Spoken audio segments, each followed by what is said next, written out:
Good evening, everyone, and welcome to Black Literature, Black History. I'm Jason Williams. Tonight we're going to be looking at a play written by Zora Neale Hurston called Color Struck, a play written in 4 scenes.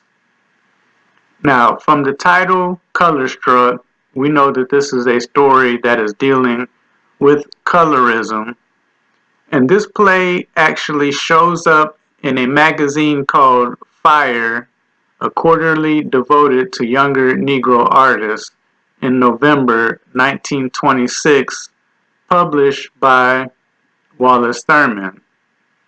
I've done 2 videos on Wallace Thurman's books called Infants of the Spring and Blacker the Berry.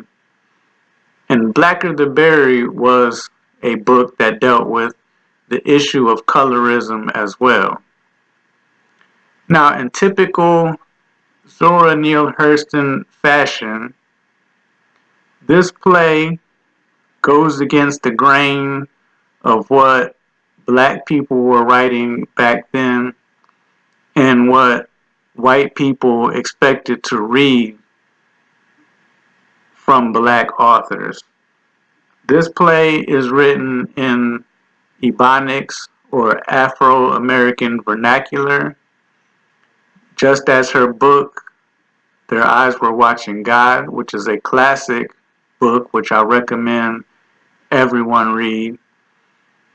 And the reason why I say that it goes against the grain is because during this time period, and even in some of these stories in Fire, most black people were writing about issues and politics that dealt with the color line in America, that dealt with relationships between blacks and whites taking place in Harlem, France, which during the 1920s, France and Harlem were the two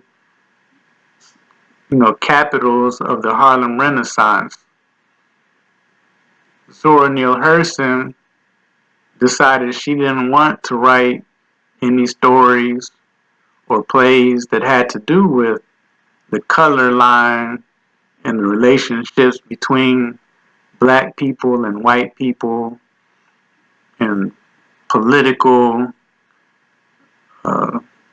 conversations between capitalism, communism, unions, etc. Even though in Fire there is an announcement and a advertisement for a magazine or a newspaper being published during that time, which was called the New Masses, which was a communist paper, which was a spin-off of The Masses, which was the first communist paper. And I've actually did a video called Why I'm a Communist by Mike Gold, and he was the first editor of The Masses, which was a communist paper that was distributed back during this time period.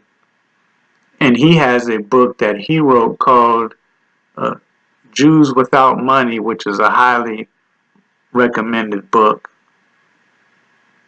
But Zora Neale Hurston wrote this play called Color Struck, and it deals with colorism in the black community. It goes against the grain because it's written in Afro-American vernacular, because Zora Neale Hurston said, I want to write a book about black people speaking in their own language. I don't care if it's acceptable or not. This play takes place in Florida, just as Their Eyes Were Watching God takes place in Florida, because in Florida there's Eatonville, which was a community developed for and by black people. So this play takes place in Florida in a black community dealing with events in black culture. Now the play opens up with scenes of a competition of black people getting ready from different cities in Florida, getting ready to compete in a cakewalk. And I had to look up cakewalk to make sure that I knew exactly what a cakewalk was. And in this play, a cakewalk is a dance competition where the couple who does the best dance in the cakewalk, they win a cake to take home. And in this instance, it's a very large cake, and they take this competition very seriously. Now, color struck, there is a character in this play, and her name is Emma, and she's a dark-skinned woman, and she's very color struck to the point where she starts to cause issues between herself and her fiance, John. And John is also her dance partner in this cakewalk. Now, there is a light-skinned female in this story whose name is Effie. And whenever John speaks to Effie, or whenever there's an interaction between John and any light-skinned woman, Emma attacks him ferociously and accuses him of wanting this lighter-skinned woman. And time again, John says, I only have eyes for you. I love you. I want you. I don't want any lighter-skinned women. And he warns her in the beginning of the story, like, I can't be with you if you're going to continuously be jealous of me for having conversations or talking to lighter-skinned women. I really don't care if they're half white, which was mentioned in this story. But Emma continues to harass him. The cakewalk competition begins, which there are many cities in Florida competing in this cakewalk. And Emma is so jealous of John and color struck at the same time that when it comes time for them to do their dance, her and John, she pulls out and doesn't come out, which forces John to dance with Effie, who is the lighter skinned woman. And John, he tried to urge Emma to dance, but she wouldn't. And then the story skips 20 years later, and apparently John had moved away, married a brown-skinned or dark-skinned woman. She passed away, and then the story resumes where he comes back for Emma, and he wants to marry Emma. He finds Emma. Emma has a fair-skinned daughter, and John says, wow, you accuse me of adoring lighter-skinned people, but your daughter is very fair-skinned, so you either married a white man or had a baby by a white man or a very, very fair-skinned man to have a child that is fair-skinned. And this is very telling because in the story it's pretty tragic because Emma's daughter is very sick. She's fair-skinned, and Emma is so jealous and color-struck with John that when it's time for her to get a doctor for her daughter, she's afraid to leave John and her daughter alone because she's jealous, because she believes that he's going to want her daughter because her daughter is fair-skinned. And they have arguments. She finally gets a doctor, and her daughter almost dies, and the doctor is questioning her, like, why did you wait so long to come and get me? Because your daughter almost died of this sickness. And John actually tells Emma what her problem is, and I want to read that section to you. Now, in this section, Emma's attacking John because she's jealous of him being alone with her daughter. Emma, I noted, she strikes him. A half-white skin. She rushes at him again. John staggers back and catches her hands. John, Emma. Emma struggles to free her hands. Let me go so I can kill you. Come sneaking in here like a polecat. John, slowly after a long pause. So this is the woman I've been wearing over my heart like a rose for 20 years. She so despises her own skin that she can't believe anyone else could love it. So that is the point right there that this story is making with being color struck. It's not so much that Emma hates lighter skinned people, it's that she despises her skin so much that she doesn't believe anyone else could possibly like her skin.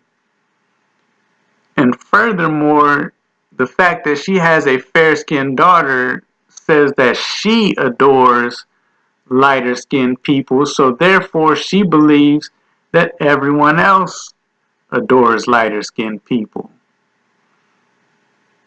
Now we can look further into that as 2019.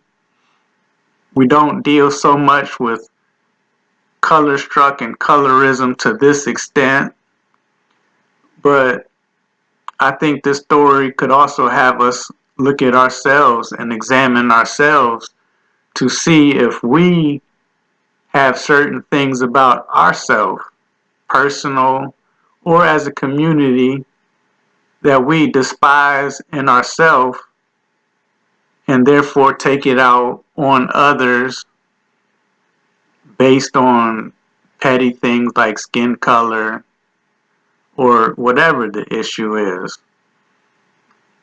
So, like, after reading this story, I know it has to do with colorism, and Wallace Thurman's book, Black of the Berry, dealt with colorisms, where the darker skinned female sabotages herself by hating her own skin and therefore not being able to advance or accomplish anything because they hold themselves back due to this hatred, and they behave in absurd ways.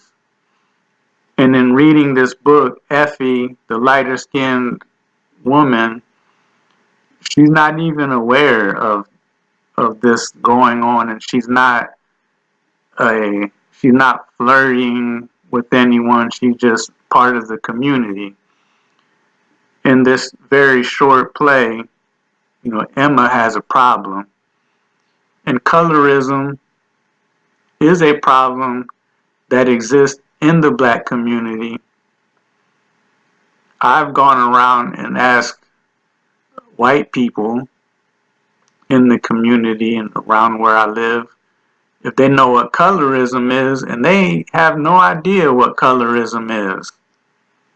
But if you ask a black person what colorism is, they'll tell you. So colorism is a very unique problem in the black community. Now, other races, they do have colorism, racism, ethnic background isms. I'm not sure what that would be called. like in Latin America and in Asia and other parts of the world. But colorism in the United States is a very black problem. And it still exists today, but we're not as color struck as these stories that I'm reading here. But I really enjoyed the story because further than colorism, it gives you a look into the black community back then. I very much enjoy the Afro-American vernacular in which it is written, because many times when you read the story, you have to read it out loud to make sure that you understand what's being said. And that has to do with Zora Neale Hurston's background and how she likes to go against the grain. Color Struck, a play written in 4 scenes by Zora Neale Hurston in Fire, quarterly devoted to younger Negro artists, 1926, published by Wallace Thurman. If you can get a copy of this magazine, I highly recommend that you get it. It has poems by Langston Hughes.